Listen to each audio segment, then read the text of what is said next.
warahmatullahi wabarakatuh. Saya Velia Aisaskia dan rekan saya Sofia Gus Martina. Kami dari kelompok 12 mahasiswa akuntansi 2017. Kami akan mempresentasikan hasil diskusi kami tentang pemeriksaan akuntansi. Yang pertama akan dijelaskan oleh Sofia Gus Martina. Baiklah, di sini saya akan menjelaskan mengenai konsep pemeriksaan akuntansi atau audit. Audit merupakan suatu ilmu yang digunakan untuk melakukan penilaian terhadap pengendalian intern, di mana bertujuan untuk memberikan perlindungan dan pengamanan supaya dapat mendeteksi terjadinya penyelewengan dan ketidakwajaran yang dilakukan oleh perusahaan. Audit dilaksanakan oleh pihak yang kompeten, objektif, dan tidak memihak yang disebut juga sebagai auditor. Tujuannya adalah untuk melakukan verifikasi bahwa subjek dari audit telah diselesaikan atau berjalan sesuai dengan standar, regulasi, dan praktik yang telah disetujui dan diterima. Baiklah, selanjutnya saya akan menjelaskan mengenai laporan pemeriksaan akuntansi. Laporan pemeriksaan akuntansi atau audit berbentuk pendapat yang diberikan oleh auditor terhadap laporan keuangan yang diperiksa. Macam-macam pendapat yang dapat diberikan atau dikeluarkan oleh auditor antara lain, yang pertama, wajar tanpa pengecualian atau unqualified opinion. Terjadi apabila dari hasil pemeriksaan dinyatakan bahwa data yang dilaporkan perusahaan sesuai dan lengkap. Yang kedua, pendapat wajar tanpa pengecualian dengan bahasa penjelas atau unqualified opinion with explanatory language. Terjadi apabila dari hasil pemeriksaan dinyatakan bahwa data yang dilaporkan perusahaan telah sesuai dan lengkap, namun ada keterangan tambahan sebagai penjelas. Yang ketiga, wajar dengan pengecualian atau qualified opinion.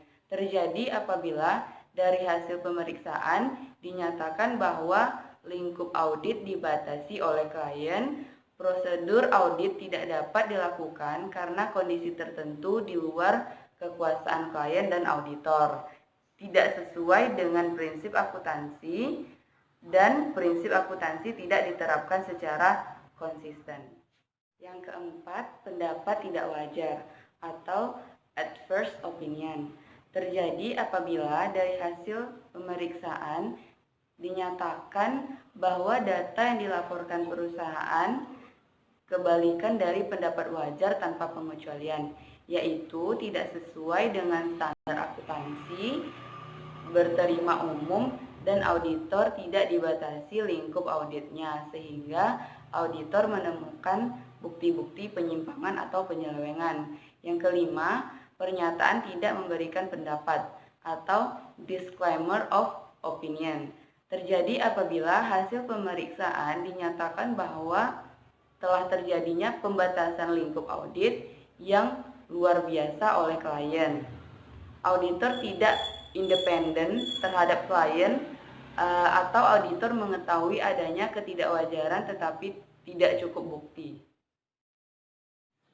Hubungan auditor, klien, dan pengguna laporan keuangan. Secara sederhana, dijelaskan hubungan antara auditor, klien, dan pengguna laporan keuangan, yaitu pertama-tama, klien atau komite audit menugaskan auditor untuk memeriksa perusahaan klien. Dari hasil pemeriksaan akuntansi terhadap perusahaan, auditor mengeluarkan laporan yang diandalkan oleh pengguna eksternal untuk membuat keputusan ekonomi terhadap perusahaan tersebut. Baiklah, selanjutnya saya akan menjelaskan mengenai lembaga eksternal auditor di Indonesia. Sebelumnya, kita harus mengetahui apa itu audit eksternal. Audit eksternal merupakan sebuah audit yang dilakukan oleh badan eksternal yang memenuhi syarat-syarat. Audit eksternal menggunakan bahasa yang lebih mudah dipahami, maka definisi lain dari audit eksternal ini merupakan suatu pemeriksaan secara berkala pada pembukuan atau pencatatan dari suatu entitas yang dilakukan pihak ketiga secara independen. Eksternal. Tujuan dari audit eksternal adalah untuk mengetahui apakah laporan keuangan tahunan perusahaan atau organisasi menyajikan kondisi yang real atau nyata tentang keadaan finansial perusahaan atau organisasi terkait. Selain itu, apakah dana yang dimiliki instansi tersebut telah benar-benar dimanfaatkan sesuai dengan tujuan yang telah disepakati atau dimuat dalam konstitusi. Tetapi, auditor eksternal tidak memeriksa seluruh laporan keuangan satu demi satu secara mendetail karena akan membutuhkan waktu yang sangat lama. Sementara mereka hanya memiliki waktu yang terbatas dalam menyelesaikan tugasnya. Jadi, auditor hanya menguji beberapa sampel transaksi untuk mengetahui validitasnya. Lembaga eksternal auditor di Indonesia. Auditor eksternal pemerintah yang dilaksanakan oleh Badan Pemeriksa Keuangan BPK sebagai perwujudan dari pasal 23E ayat 1 yaitu Undang-Undang Dasar 1945 yang berbunyi untuk memeriksa pengelolaan dan tanggung jawab tentang keuangan negara diadakan satu badan pemeriksaan keuangan yang bebas dan mandiri. Yang kedua, hasil pemeriksaan keuangan negara diserahkan kepada Dewan Perwakilan Rakyat, Dewan Perwakilan Daerah, dan Dewan Perwakilan Rakyat Daerah sesuai dengan kewenangannya.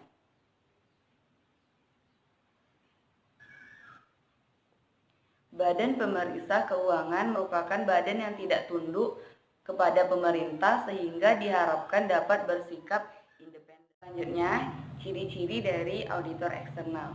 Yang pertama, berada di luar organisasi yang diperiksa. Yang kedua, bertugas melakukan pemeriksaan atas pengelolaan dan pertanggungjawaban. Yang ketiga, tujuan memberikan opini atas kewajaran laporan keuangan. Yang keempat, hasil pemeriksaan lebih objektif. Yang kelima, layak untuk diberikan kepada publik. Selanjutnya, fungsi audit eksternal. Fungsi audit eksternal ini memiliki fungsi pengawasan terhadap pelaksanaan kegiatan operasional dan bisnis dari suatu perusahaan selain sistem pengawasan yang dilakukan oleh audit internal. Baiklah, selanjutnya saya akan menjelaskan tentang prosedur pemeriksaan akuntansi pemerintah. Secara umum, audit adalah pemeriksaan formal atas akun laporan keuangan yang dihasilkan oleh suatu individu, bisnis, atau organisasi, dan dalam pelaksanaan audit terdapat serangkaian proses langkah-langkah untuk menunjang proses tersebut yang biasanya dikenal sebagai proses audit. Terdapat dua tipe pekerjaan audit, yaitu yang pertama, audit internal. Audit internal dilakukan oleh karyawan internal yang berada dalam organisasi atau perusahaan. Yang kedua, audit eksternal. Biasanya dilakukan oleh pihak eksternal perusahaan atau KAP, Kantor Akuntan Publik, dan BPK, Badan Pengawas Keuangan. Selanjutnya, proses audit eksternal. Ada 6 langkah spesifik dalam proses audit yang harus diikuti agar pengauditan berjalan dengan sukses. Proses audit yang akan dijabarkan adalah proses audit yang biasa dilakukan oleh auditor eksternal. Berikut 6 langkah proses audit secara umum. Yang pertama, meminta dokumen yang dibutuhkan. Setelah mengonfirmasi bahwa auditor akan mendatangi klien yang akan diaudit, auditor akan meminta dokumen-dokumen yang dibutuhkan terkait kebutuhan audit. Yang kedua, mempersiapkan rencana audit. Auditor akan memeriksa informasi yang terkandung dalam dokumen dan merencanakan bagaimana proses audit akan dilakukan. Setiap auditor pastinya memiliki gaya pengauditan yang berbeda-beda dengan tetap mengindahkan kode etik sebagai auditor. Yang ketiga, menjadwal rapat terbuka.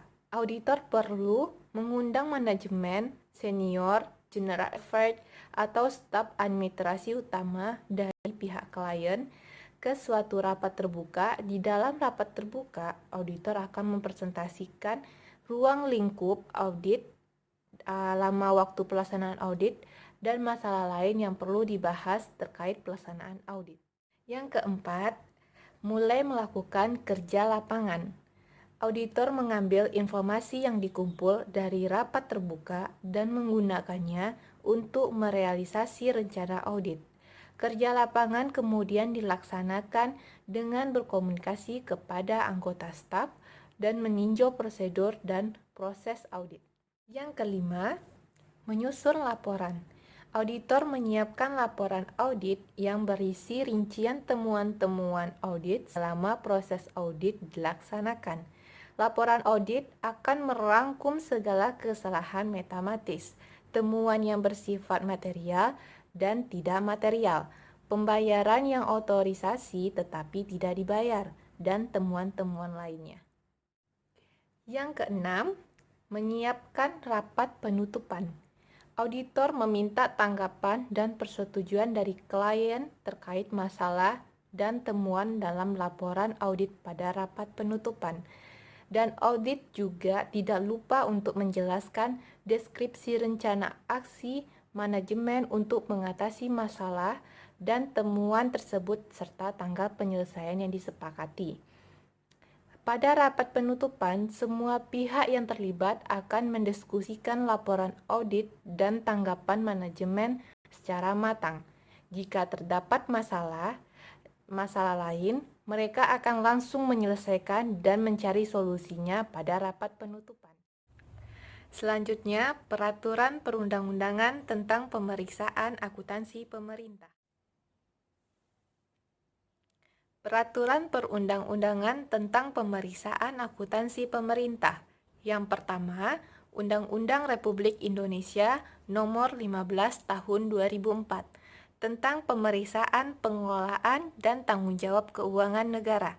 Yang kedua, Peraturan Pemerintah Republik Indonesia Nomor 71 Tahun 2010 tentang standar akuntansi pemerintah. Dasar Hukum Undang-Undang Republik Indonesia Nomor 15 Tahun 2004, yaitu Dasar Hukum Undang-Undang Nomor 15 Tahun 2004 tentang pemeriksaan, pengelolaan, dan tanggung jawab keuangan negara adalah yang pertama, Pasal 5 Ayat 1, Pasal 18, Pasal 20, Pasal 20A, Pasal 23, dan Pasal 23E. Undang-Undang Dasar Negara Republik Indonesia tahun 1945. Yang kedua, Undang-Undang Nomor 17 Tahun 2003 tentang Keuangan Negara atau Lembaran Negara Republik Indonesia tahun 2003 Nomor 47, tambahan Lembaran Negara Nomor 4286. Yang ketiga, Undang-Undang Nomor 1 Tahun 2004 tentang Perbendaharaan Negara atau Lembaga Negara Republik Indonesia tahun 2004 Nomor 5, tambahan Lembaran Negara Nomor 4355. Mengenai Peraturan Pemerintah Republik Indonesia Nomor 71 Tahun 2010. Yang pertama, Pasal 5 Ayat 2 Undang-Undang Dasar Negara Republik Indonesia tahun 1945. Yang kedua, Undang-Undang Nomor 17 Tahun 2003 tentang Keuangan Negara. Yang ketiga, Undang-Undang Nomor 32 Tahun 2004 tentang Pemerintahan Daerah. Selanjutnya, saya akan membacakan kasus. Teman-teman bisa melihat kasus pada tampilan slide berikut ini. Baiklah teman-teman, ini adalah kasus dari kelompok kami. Sekian dari hasil video presentasi kelompok kami. Jika ada salah kata, mohon dimaafkan.